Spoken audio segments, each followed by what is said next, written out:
Amados irmãos, se assentem, por favor, por gentileza. Sejam todos bem-vindos. Que a graça e a paz do Senhor Jesus Cristo atinja o coração de todos os irmãos. É um prazer enorme estarmos juntos, não somente aqui no ambiente presencial, mas também com o pessoal de casa, que fielmente tem sido nossa audiência sábado após sábado. E a gente vai continuar falando sobre esse importante assunto chamado família. O Espírito Santo tem uma palavra para nós a respeito das nossas casas, a respeito do nosso ambiente doméstico. Eu gostaria de convidar você a acompanhar a leitura da palavra do Evangelho escrito pelo irmão Marcos, capítulo 7.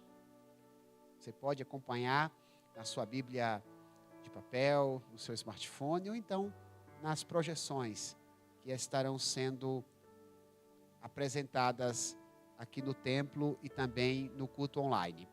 Marcos 7, versículo 24 em diante, diz assim a palavra de Deus.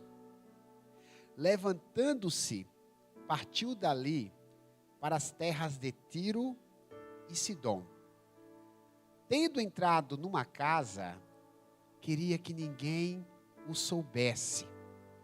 No entanto, não pôde ocultar-se, porque uma mulher, cuja filhinha estava possessa de espírito imundo, tendo ouvido a respeito dele, veio e prostrou-se-lhe aos pés. Esta mulher era grega, de origem cirofenícia, e rogava-lhe que expelisse de sua filha o demônio. Mas Jesus lhe disse: deixa primeiro que se fartem os filhos, porque não é bom tomar o pão dos filhos e lançá-los aos cachorrinhos. Ela, porém, lhe respondeu: sim, Senhor, mas os cachorrinhos, debaixo da mesa, comem das migalhas das crianças. Então lhe disse: por causa desta palavra, podes ir. O demônio já saiu de tua filha. Voltando ela para casa, achou a menina sobre a cama, pois o demônio a deixara.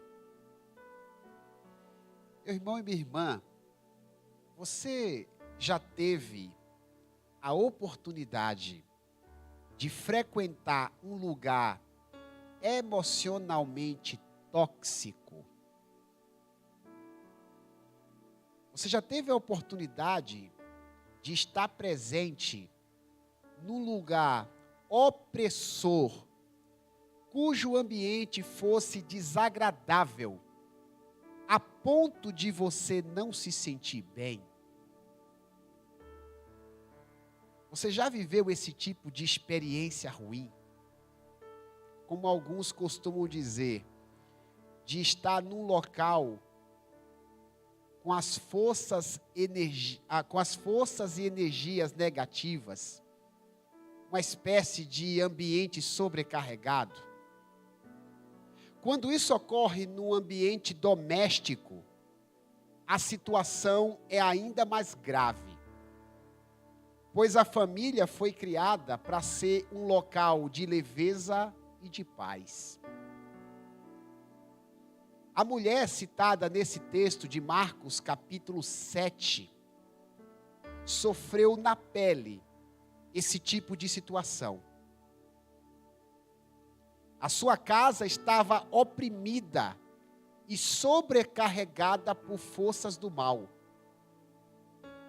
Segundo o texto que a gente leu, a sua família precisava de uma libertação espiritual. E o único que poderia resolver aquele problema chamava-se Jesus. Aquela mulher estava num completo desespero. Podemos dizer que havia um desespero na sua família. E Jesus era o único que poderia fazê-la superar aquela adversidade. E o modo como essa mulher buscou a Jesus e os resultados dessa busca tem muito a nos ensinar sobre esse tema da tarde: desespero no lar. O modo como a mulher buscou a Jesus e os resultados provenientes desta busca nos apresentam algumas lições espirituais que podem ajudar a nossa família, principalmente se as nossas casas estiverem tomadas pelo desespero. E a primeira lição espiritual que eu gostaria de compartilhar com vocês, me baseando nessa história, é a seguinte: lares desesperados precisam urgentemente de Jesus. Lares desesperados precisam urgentemente de Jesus. Precisam encontrar urgentemente com Jesus. Existem duas interpretações equivocadas a respeito dos espíritos malignos. Ouça bem, por favor. Uma dessas interpretações sugere o fanatismo, atribuindo tudo ao diabo. Uma pessoa resolve assistir um culto num determinado dia. Ela não põe gasolina suficiente no seu veículo. Ela não põe combustível suficiente para o percurso. Por uma questão lógica, essa pessoa não consegue chegar ao local do culto. Esse tipo de interpretação faz o indivíduo acreditar que a culpa dele não ter chegado à igreja é do diabo. Não foi o diabo, foi a falta de planejamento. O fanatismo que faz muita gente atribuir todas as coisas ao diabo não é um caminho razoável, porque não tem respaldo nas Escrituras. Ouça-me bem, meu irmão que está em casa. Nem tudo o que acontece na vida, nem todas as coisas ruins que nos sobrevêm, necessariamente são provocadas pelo diabo. A outra interpretação é exatamente oposta ao fanatismo. Trata-se daqueles que acreditam que o diabo não existe. Esse tipo de interpretação sugere a inexistência de um mundo espiritual. Essa compreensão é ainda pior do que a primeira, pois nega uma verdade clara nas Escrituras. Porque enfaticamente a Bíblia afirma que os espíritos imundos existem e atuam para destruir seres humanos. Satanás e seus demônios existem. Acreditem as pessoas ou não. Sendo céticas ou ascéticas, Satanás continua existindo. E à luz da Bíblia, Satanás e os demônios são anjos caídos dos céus, que se opõem a todo momento à vontade de Deus. Satanás e seus demônios louvavam e adoravam a Deus na eternidade. Mas em um dado momento se rebelaram, e Deus os expulsou, e passaram a se tornar anjos maus. E olhando para as Sagradas Escrituras, a gente descobre que a função deste grupo de anjos caídos é se opor à vontade do Criador. A todo momento, eles se opõem à vontade de Deus. E como eles não podem atingir Deus diretamente, a estratégia utilizada é machucar, aqueles a quem Deus mais ama. Os espíritos malignos sobrecarregam os homens, os maltratam, porque sabem o quanto a humanidade é amada pelos céus. A família, que é um projeto divino, é constantemente atacada pelo maligno, porque Deus a ama. Há um ataque ostensivo contra casamentos, relações familiares, porque Deus projetou a família e deseja o seu bem. A mulher, que serve de base para a nossa mensagem,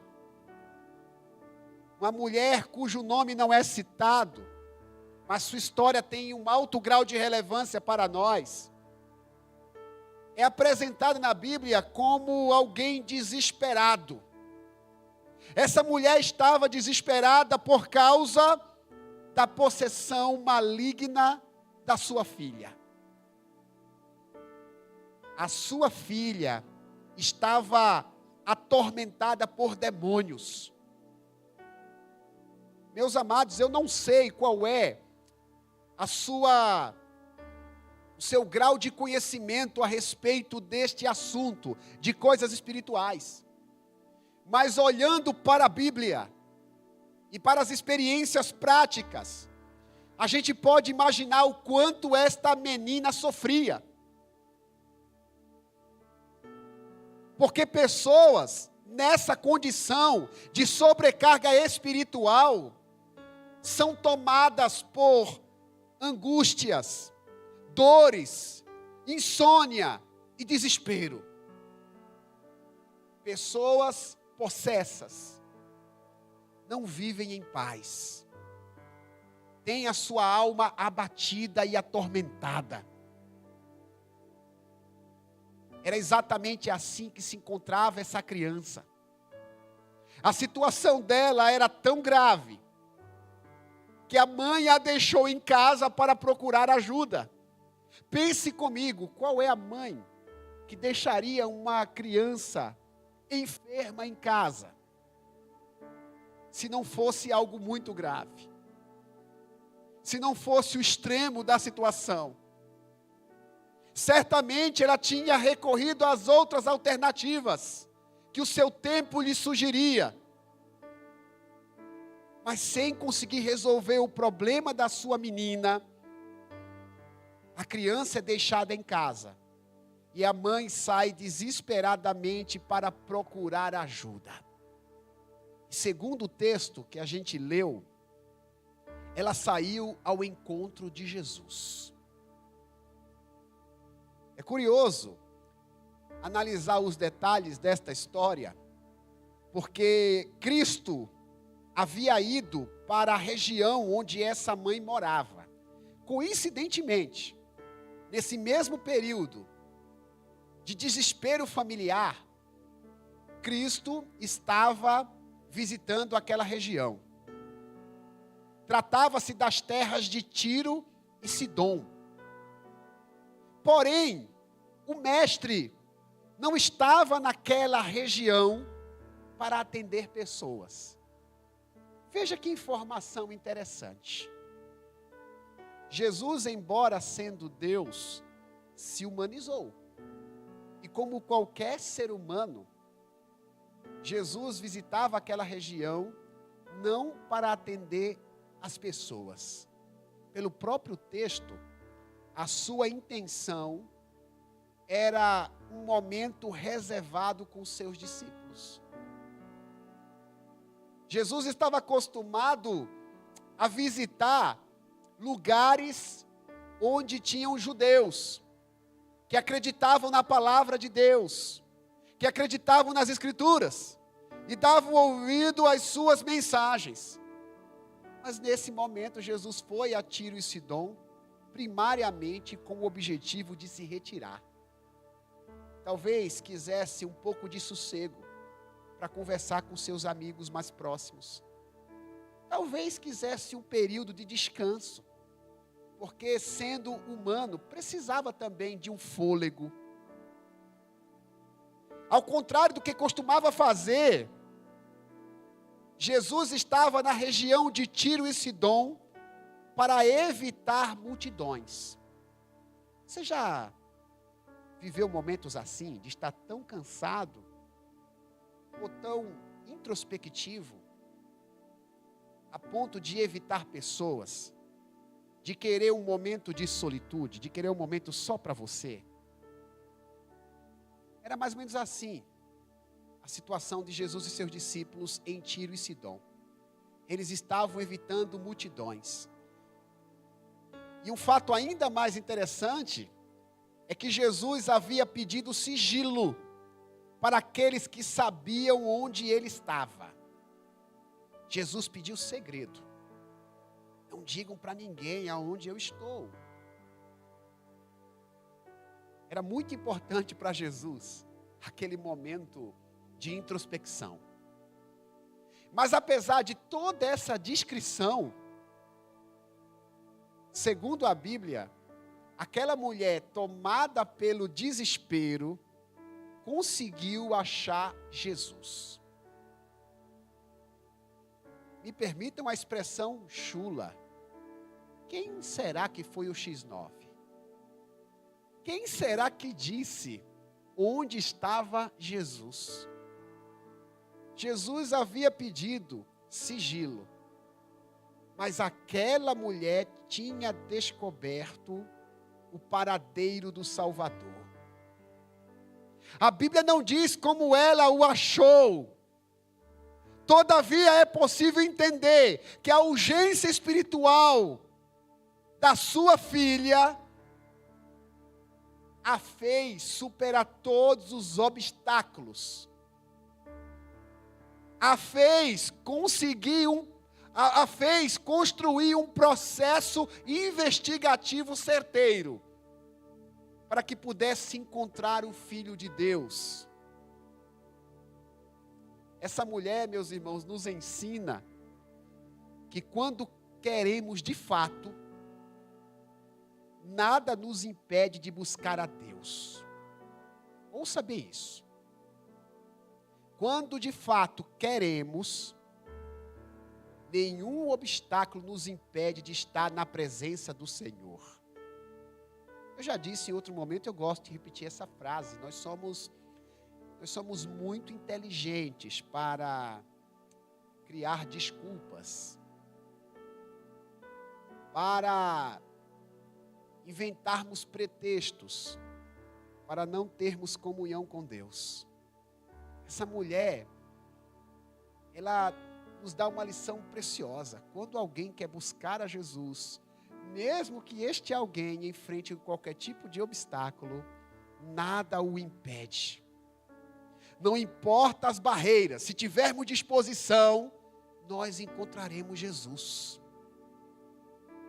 Uma outra lição que esse tópico nos apresenta é a seguinte: que lares desesperados, a primeira lição ainda, lares desesperados não devem ficar inertes. Não fui para a segunda lição ainda, estou na primeira. Lares desesperados não devem ficar inertes. Cruzar os braços não resolverá os problemas. Quando as nossas casas forem tomadas pelo desespero, temos que reagir indo ao encontro de Jesus. Meu irmão e minha irmã, como está a sua família? Que tipo de situação você está enfrentando? Ficar parado não vai mudar a situação. Alguém precisa fazer o primeiro movimento em busca de Jesus, rumo ao Filho de Deus. É verdade, nem sempre será fácil buscá-lo. Aquela mulher é uma prova cabal dessa verdade. Você está aqui porque você sabe o horário do culto. Você está assistindo porque você está inscrito no canal ou alguém compartilhou o nosso link do YouTube. A nossa igreja tem um endereço. É fácil encontrá-la na internet. Mas Jesus estava num lugar que GPS algum identificaria no seu tempo. Mas aquela mulher entendia, a urgência é minha, eu preciso encontrá-lo. Ela varreu a cidade de Tiro, ela varreu a cidade de Sidom, talvez tenha batido de porta em porta, talvez tenha perguntado pessoas com quem ela nem sequer se relacionava, mas ela entendia que precisava urgentemente encontrar Jesus. Nem sempre será fácil buscar a Deus, mas devemos superar os obstáculos para que Jesus promova a paz. Promova a paz e devolva a alegria ao nosso lar. Agora sim, a segunda lição que essa história nos ensina. Ouça-me, por favor. Lares desesperados precisam ser persistentes ao buscarem as bênçãos de Deus. Será que vocês podem falar, por gentileza, no 3? 1, 2, 3.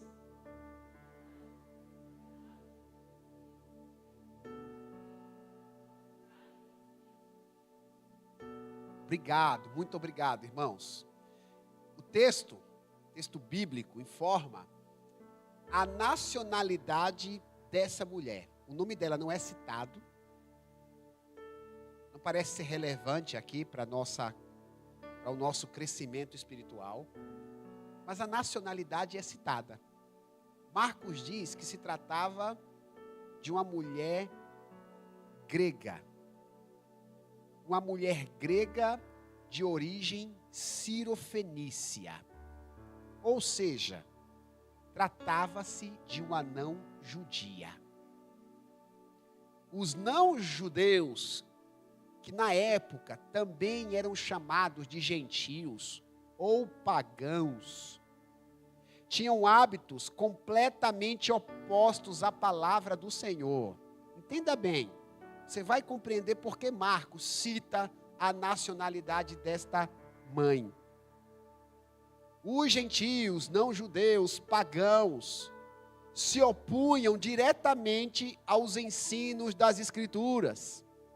Geralmente eram idólatras, praticantes de feitiçaria, e não se preocupava em cultivar qualquer tipo de valor moral.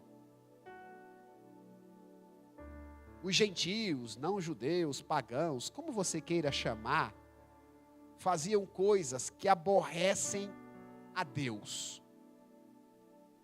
Por essa razão, os judeus os comparavam a animais irracionais.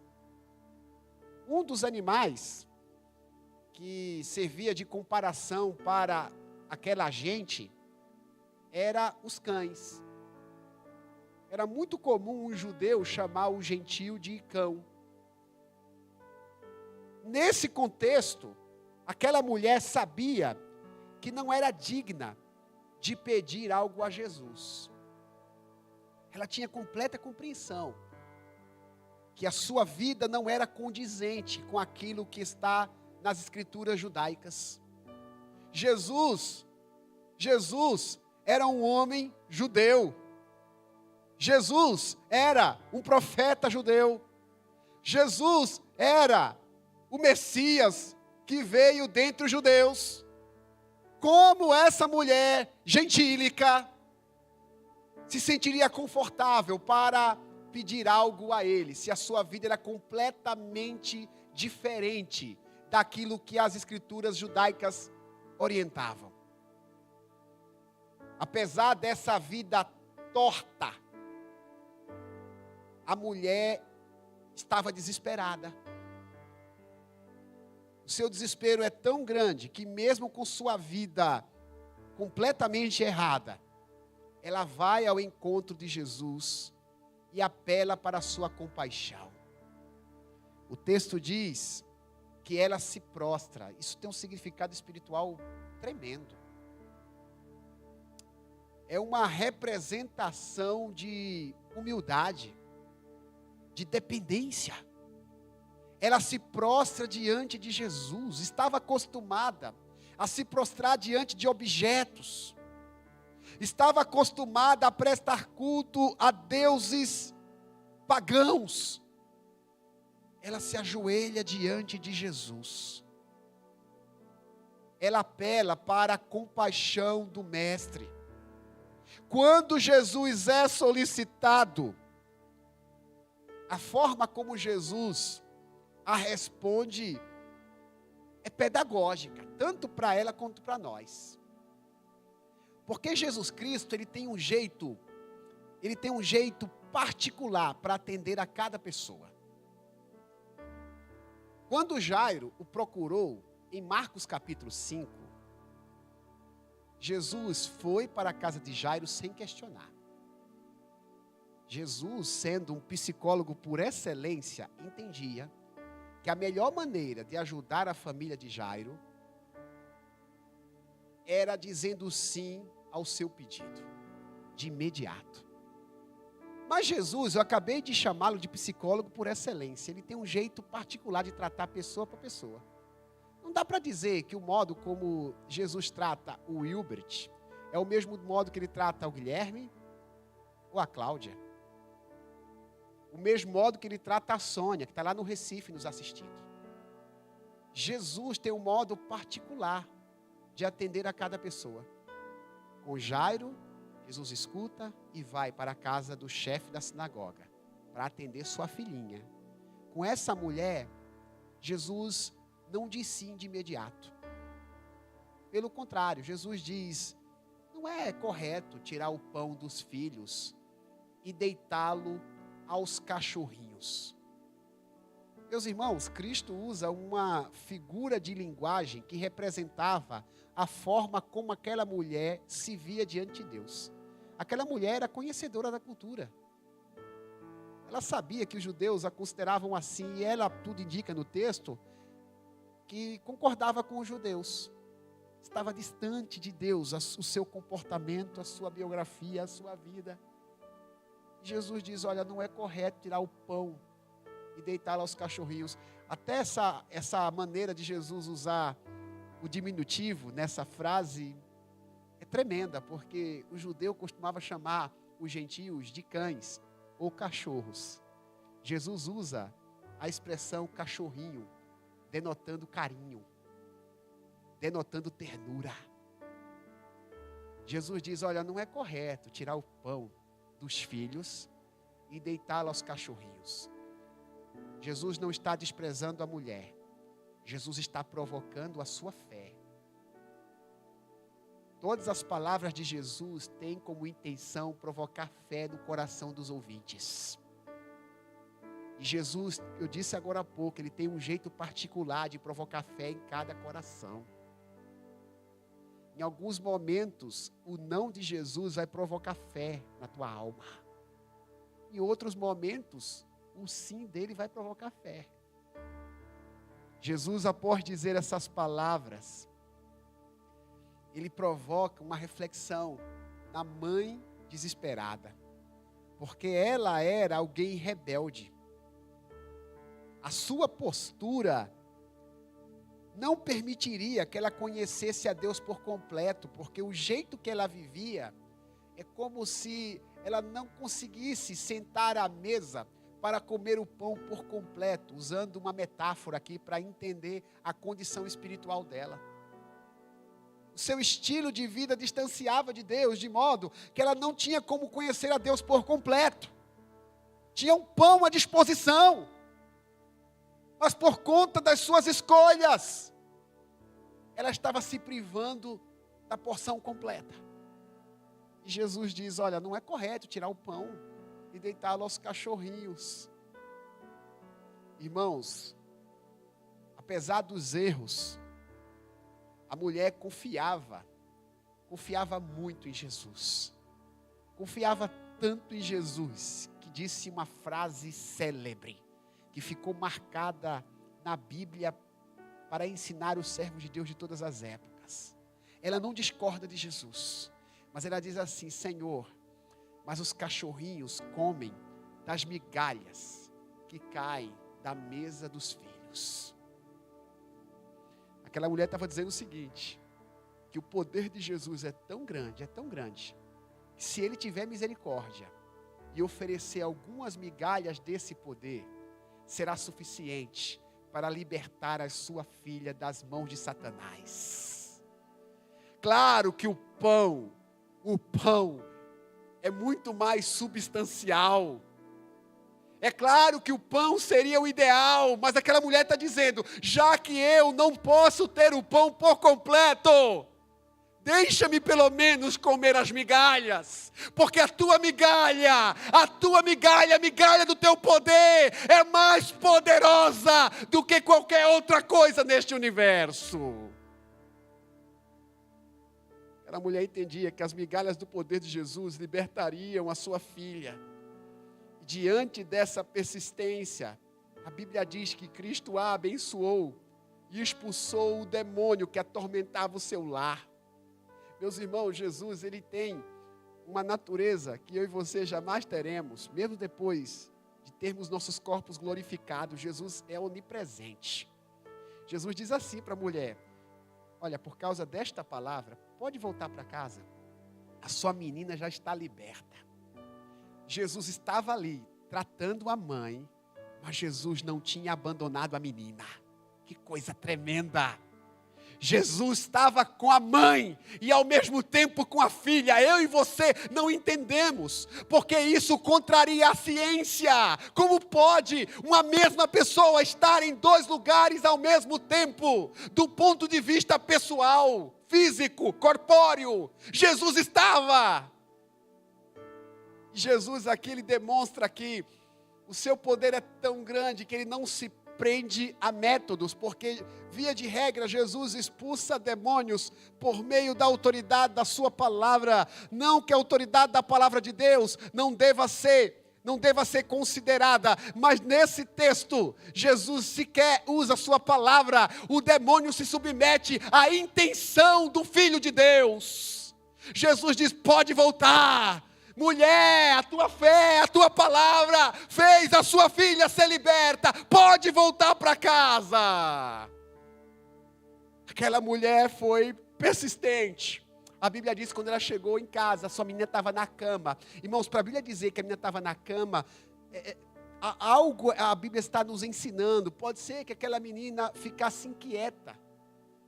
Pode ser que aquela menina a todo momento se machucasse ou quebrasse as coisas. É muito comum pessoas endemoniadas perderem o autocontrole, agirem de maneira irracional, destruir coisas, ficarem completamente insanas. Quando a mãe chega em casa, a criança está na cama.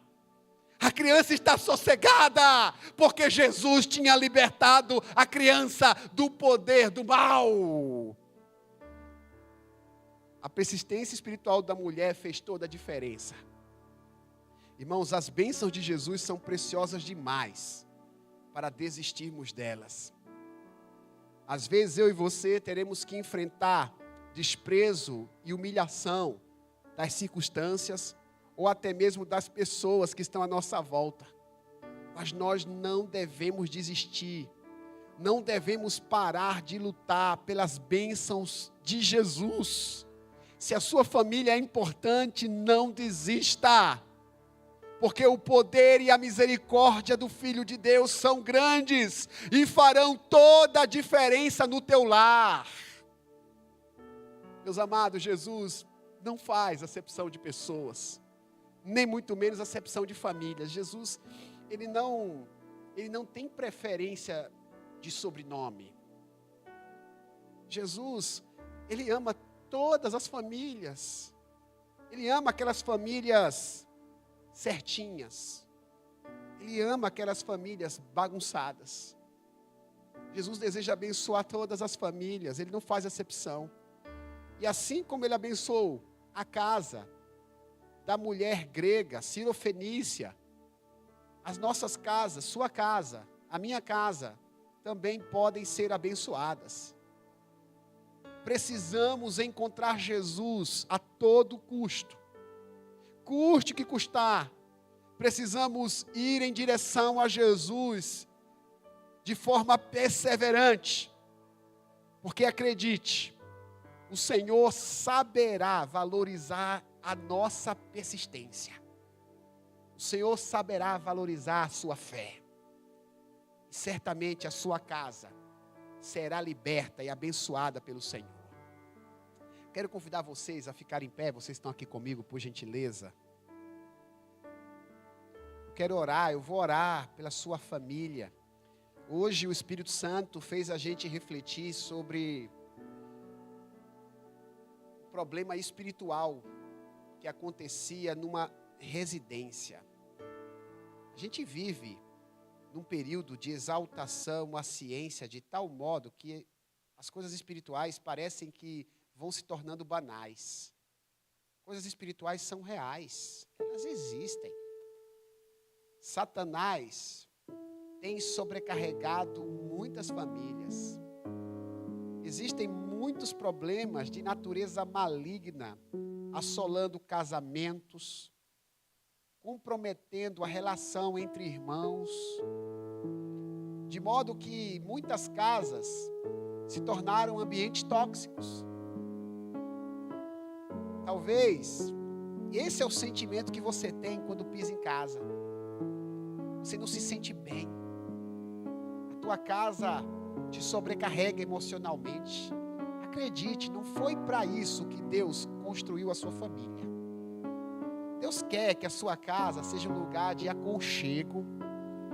Deus quer que a sua casa seja um dos melhores lugares do mundo. Deus quer. Mas é preciso identificar quais são as problemáticas. Aquela mulher percebeu que o problema da sua família era de natureza espiritual. Tinha um demônio que atormentava a sua filha. E segundo a Bíblia, irmãos, só existe uma pessoa capaz de expulsar demônios. Essa pessoa chama-se Jesus de Nazaré. Mas às vezes não é fácil buscar a Jesus, porque buscar a Jesus vai tirar a gente da zona de conforto. Hoje, podemos dizer dessa forma, porque aqui em Taubaté, a temperatura, ela está propícia para a gente estar em casa. Ela está no nível que o cobertor nos seduz. Buscar a Jesus implica, Lohane, sair debaixo dos cobertores. Talvez buscar a Jesus para você seja um pouco mais difícil, porque exige um deslocamento. Você precisou sair de um lugar distante. Talvez para você exigir uma renúncia. Você precisou sacrificar um outro compromisso. Mas a história desta mulher é maravilhosa. Ela venceu todas as barreiras porque entendia. Havia uma urgência de encontrar o Salvador. Existem urgências na sua vida?